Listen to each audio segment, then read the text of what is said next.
A recent Illinois Supreme Court ruling could dramatically change class action lawsuits related to the state's Biometric Information Privacy Act. That's the law that led to thousands of Illinois Facebook users getting settlement checks in recent years.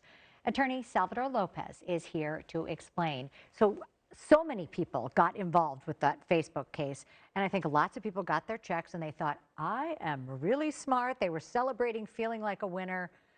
But you say now there's a big but. Explain what that Yes, is. absolutely. So the big question before the Supreme Court, after the Seventh Circuit federal court certified the question to them was, is the penalty prescribed by the Illinois legislature in the Biometric Information Protection Act of $1,000 if it's a negligent violation or $5,000 if it's intentional or reckless, is that per person, essentially, just the first time that they take the biometric information, or is it every time?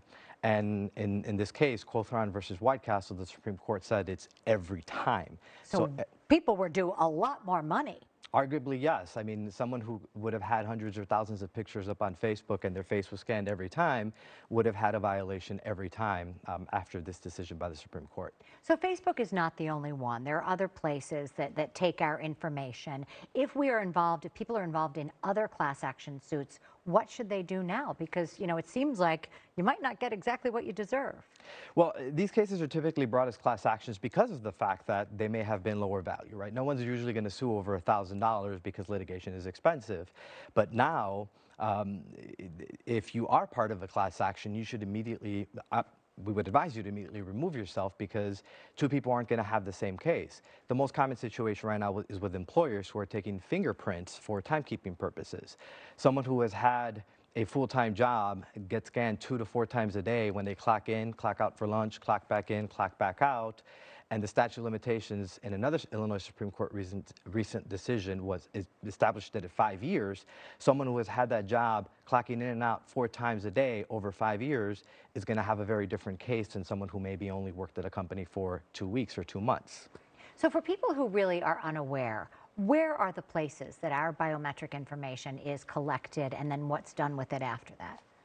So this is actually an older law. Most people think it's recent. It actually dates back to 2008 when the Illinois company PayByTouch went bankrupt, which is one of these companies that was using fingerprints to keep timekeeping. And when it went into bankruptcy proceedings, there was a question of where did you store this information? What's going to happen to it? Is it going to be sold? Who's going to buy it?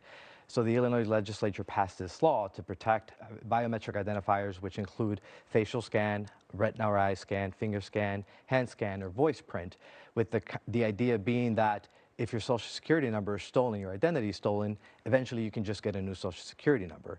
If your biometric identifier, like a fingerprint, is stolen, you can't get a new one. You can't cut off your fingers and get new fingers. So the most common situation right now is with employers who are using it for timekeeping purposes.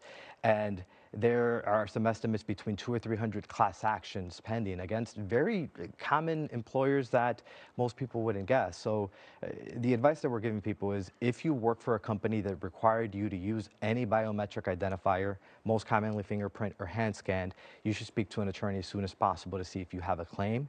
And if there's already a class action, to opt out as soon as possible because, I mean, we had a phone call from a gentleman the other day who missed his date. It was at the end of January, had worked at the company for 20 years, recently retired, so he would have had at least a full 5 years because of statute of limitations, but he ended up getting a $400 check, and that's it. Oh, boy. He's now stuck. Okay, so timing is critical. It is absolutely critical. The sooner that you can contact an attorney, the better. All right, thank you so much. I think that so many people did not have any idea about this. We really appreciate your expertise. Thank you for having me. Ray?